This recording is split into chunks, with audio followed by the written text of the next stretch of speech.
Hi guys. සුන්දර කතාවක් කියන්න ආවේ. සුන්දර වගේම සුන්දර කතාවක්. කතාව සුන්දරයි.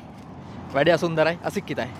ඉතින් අවිස්සාවේල්ලේ අක්ක කෙනෙක් ඩිලිප් එකේ ඉන්නේ. වගකීමෙන් කියන දේවල් මොරටුවේ පැත්තේ හාදෙහොත් ඉන්න ගමන් ගණිකා වෘත්තියේ යෙදෙනවා. ගෙවල් වලින් ගෑනු පන්නනවා. වගකීමෙන් කියන්නේ වගකීමෙන් ගෙනල්ලා ගෙවල් වලට වැඩට දානවා. සමහරු කොහොම හරි භාෂාවෙන් තමන් අර ගණිකා වෘත්තියට විකුණනවා. සාක්ෂි සහිතව කියන්නේ. නම ඉතින් හිරේ ගියත් ඇත්ත කතාව කියනවනේ. ඉතින්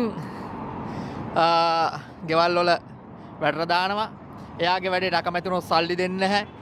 ගෙදරින් එළියට දානවා. රූම් එකේ කොලියට දීලා තියාගෙන ඉතින් ගෑනු ගෙනල්ලා මේ වගේ කරනවා. ඉතින් මෙයා මේවා යා යුතු තැන්ට ඉහළ නිලධාරීන් අතරපත් වෙයි.